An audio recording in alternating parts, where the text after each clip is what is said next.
La abuela no era una mujer remarcable, tampoco una persona que quisieras tener cerca.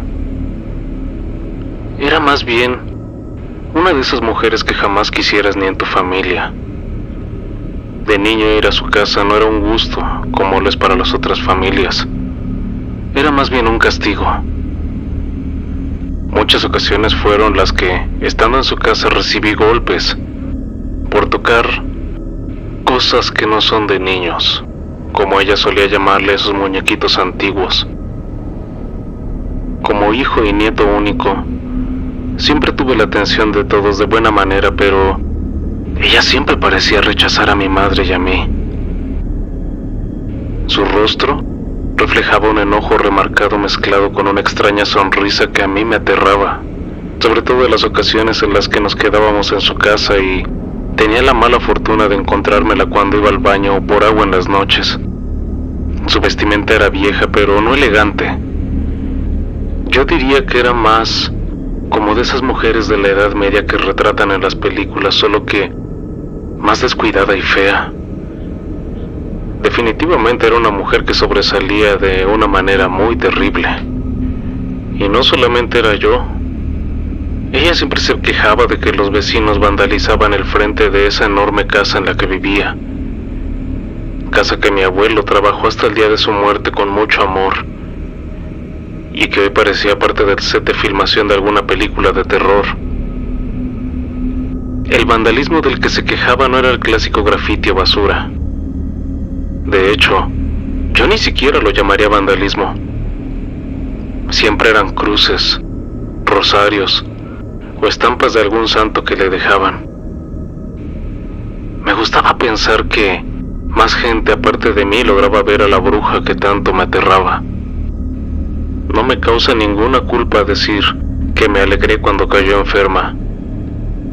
Un agresivo y letal tipo de cáncer se adueñó de su cuerpo en cuestión de días. Pero la vieja se rehusaba a irse.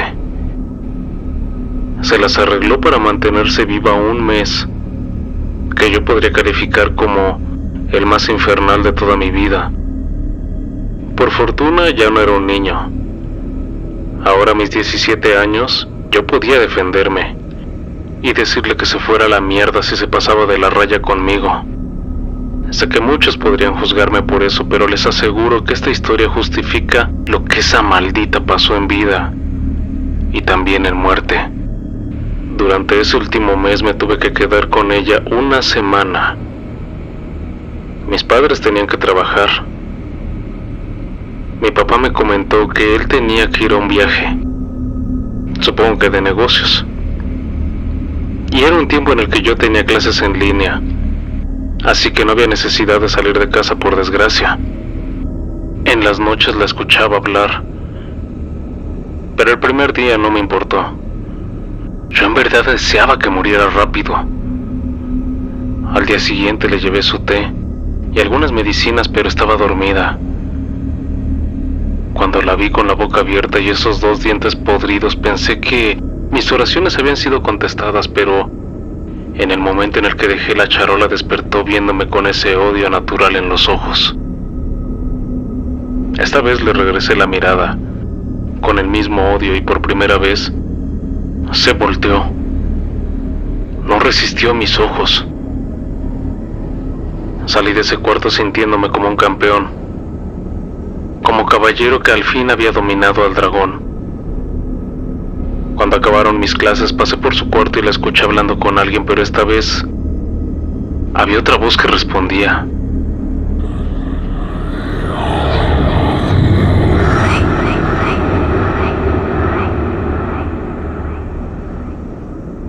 Una voz masculina, muy profunda, como la de un hombre grande.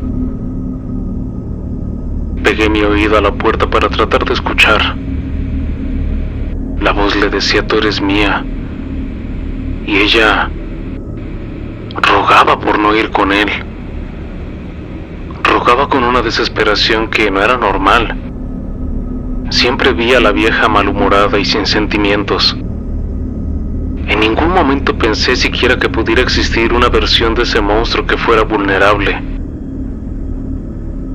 Abrí la puerta con cuidado, tratando de que el espantoso rechinido habitual no sonara esta vez, pero cuando tuve visión de su cama no vi nada, solo ella acostada y dormida, produciendo ese ronquido infernal que a veces parecía un rugido de lo fuerte que era. Cerré de nuevo y me fui a hacer tarea. Tenía bastante atrasada. Mientras yo estaba en el piso de abajo, claramente escuché el rechinar de la puerta del cuarto de la abuela abriéndose.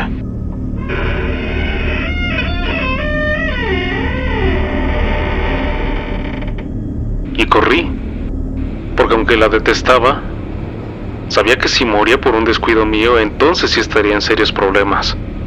Al subir, su puerta estaba abierta, y ella no estaba. Escuché claramente cómo estaba en el baño, y la dejé. Volví a bajar. Al cabo de un rato, yo también tuve necesidad de ir al baño. Subí y esta vez su cuarto estaba cerrado. Todo era silencio. Entré al baño que parecía más un museo por las cosas tan antiguas que había. Y tirado junto a la taza de baño, vi una de las imágenes más extrañas de mi vida. Había un chupón tirado, tal cual como el que usamos con los bebés. No sabía qué pensar. Es decir, sabía que mi abuela era lo más cercano a una bruja, pero lo decía por su deleznable forma de ser, y no realmente porque ella practicara ese tipo de cosas. Lo levanté y me fui a mi cuarto. La noche cayó con un silencio que daba miedo, y en esa macabra calma pude conciliar el sueño aún pensando qué carajo hacía un chupón en esa maldita casa. Desperté en la madrugada por los ruidos de muebles moviéndose.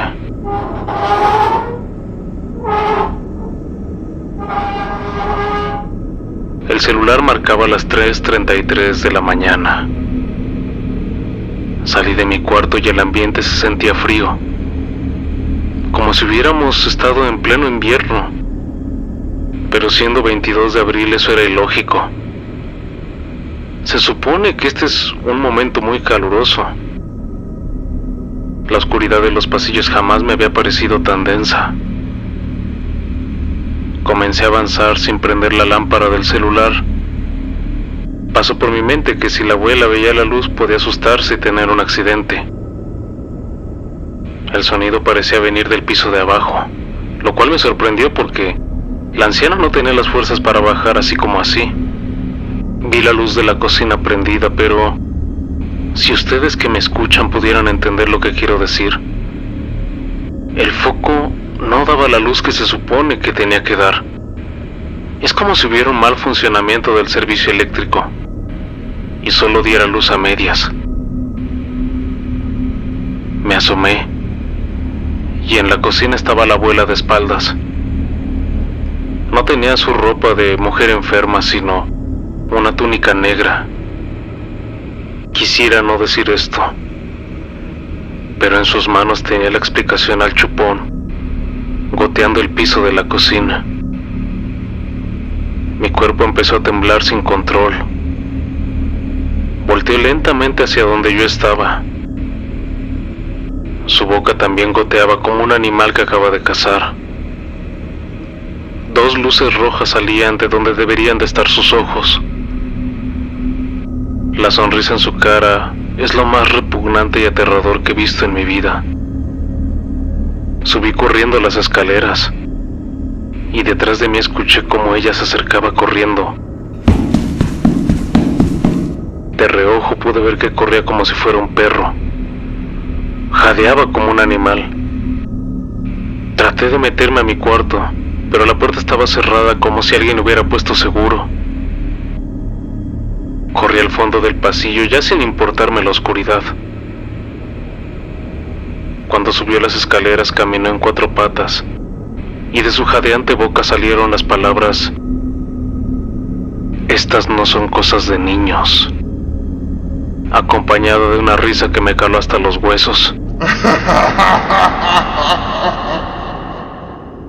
Pero antes de que llegara a mí con sus huesudas y ahora totalmente anormales manos, una sombra que yo calculo que era de unos 3 metros al menos.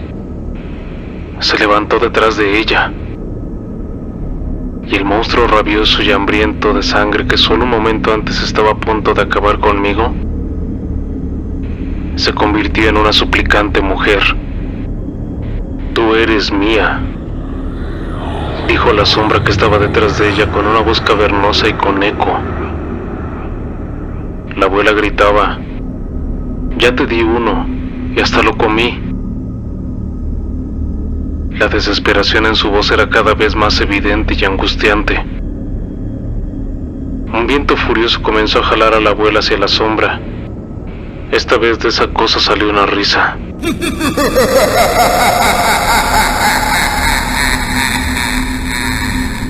Tengo que aceptar que sentí mucha satisfacción verla dejar las uñas clavadas al piso, en un inútil y patético intento por aferrarse. De pronto, algo empezó a salir de su cuerpo de ella. Para quien escucha esto, solo puedo describirlo como su alma, una versión de ella pero translúcida. En un abrir y cerrar de ojos, todo paró. La sombra jaló lo que sacó de mi abuela hacia abajo. El silencio que quedó después se volvió insoportable. Ante mí estaba la vieja, o lo que quedaba de ella. Sus ojos eran blancos y de su boca aún salían gotas rojas y frescas. Cuando me recuperé del estado de shock en el que me dejó esto, tomé mi celular y llamé a mi padre. El reloj marcaba las 3:33 de la mañana, lo cual no tenía ningún maldito sentido. La llamada solo dio tono una vez y mi padre respondió. «¿Qué pasó?», dijo con esa voz enérgica que siempre tenía. La abuela». No me dejó ni terminar la oración cuando respondió: «¿Tú estás bien?». Me quedé callado. «Voy para allá». Y así como así me colgó. Me arrastré al lado de ella, y podría jurar que en esos ojos blancos y llenos de pánico estaba viéndome. Escuché una patrulla en la casa de los vecinos de enfrente y los gritos desesperados de una chica. Yo ya no tenía idea de qué carajo pasaba. Me quedé recargado en el inicio de la escalera. Mi papá llegó y al verme empezó a revisarme buscando alguna herida o algo. En ese momento miró a su madre tirada en ese pasillo. «Esperaba relevarte hoy por la tarde para que no vieras esto», dijo con un estoicismo y decepción en su voz. Cuando fue a la cocina y vi el desastre asqueroso que había ahí, su mirada fue la de alguien que entendía algo que yo no podía ver. «Entonces por eso la patrulla», dijo. «¿La patrulla qué?», dije con mi voz aún temblando. «El bebé de la vecina no aparece». Ninguno de los dos dijo más. Me mandó por cosas para limpiar y lavar todo. Llamó a la funeraria para traer el ataúd lo más pronto posible. Cuando acabamos de limpiar abajo subimos, y él solo cargó a mi abuela. La puso en su cama y le limpió la cara. Yo no sabía qué hacer porque a pesar de que ya me sentía a salvo con él ahí, él me miró y me dijo: «Ven». Me senté en la cama con él junto a la abuela y dijo: «Tu abuela hizo muchas cosas malas en su vida. Incluso sacrificó a mi padre y a mi hermana con tal de tener dinero y estatus. Cuando supe lo que hacía, escapé de la casa. No tuvo a quien más lanzar a las llamas, y empezó a robar recién nacidos aquí y de todo el pueblo. A veces parecía un animal y a veces tomaba la forma de algún espanto. Ella me buscó en su edad avanzada, pero tú estabas muy pequeño. Te bautizamos rápido. tu mamá te llevó con los monjes de un monasterio. Tú sabes que tus abuelos maternos siempre han estado en una relación estrecha con la iglesia, así que arreglar una visita no fue difícil.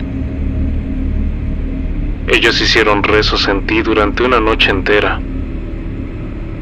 Al día siguiente, cuando mi mamá nos visitó, quiso acercarse a ti, pero se le quemó la mano. Miró a tu mamá con odio, y al ver esto la amenacé con dejarla sola y sin atención al resto de su vida. Ella aceptó no meterse contigo ni con tu madre, de ninguna de las formas que conocía. Por eso te mandé aquí estos días. No tenía duda de que lo que fuera que hiciera no podía afectarte. Sabía que el final estaba cerca para ella. Y basado en lo poco que me contó en vida sobre sus prácticas, era claro que la oscuridad a la que sirvió toda la vida la iba a reclamar al final. Estos días me tuve que ausentar para conseguir esto. Sacó un crucifijo negro. En ese momento de plática llegó el ataúd. Pusieron todo para tener un velorio normal, pero después de poner el cuerpo en el féretro, mi papá les pidió a los chicos de la funeraria que lo dejaran un momento solo. Cuando nos quedamos él y yo solos, la puso boca abajo y el crucifijo se lo puso en la espalda. En el momento en el que la cruz tocó el cuerpo de mi abuela, se quemó parte de su ropa. Mi padre cerró el ataúd y lo amarró con unos cordones de color rojo. La anciana no fue enterrada como toda la gente en un cementerio, sino a las faldas del monte, cerca del bosque. Cuando estaba enterrada, y para sorpresa mía y de mi madre, mi papá le escupió. Escupió al lugar donde había enterrado a su madre y dijo: sí leí el diario que me diste, y 200 años has quitado vidas para mantenerte viva y con dinero. Eso fue mucho tiempo infeliz. Esta vez nadie te va a sacar de ahí. Nos fuimos del pueblo y el tema de la abuela quedó como algo prohibido para toda mi familia. Al menos hasta que hace apenas un mes, un amigo de mi papá que se quedó viviendo en ese pueblo nos comentó que la tumba de mi abuela había sido saqueada y su cuerpo robado.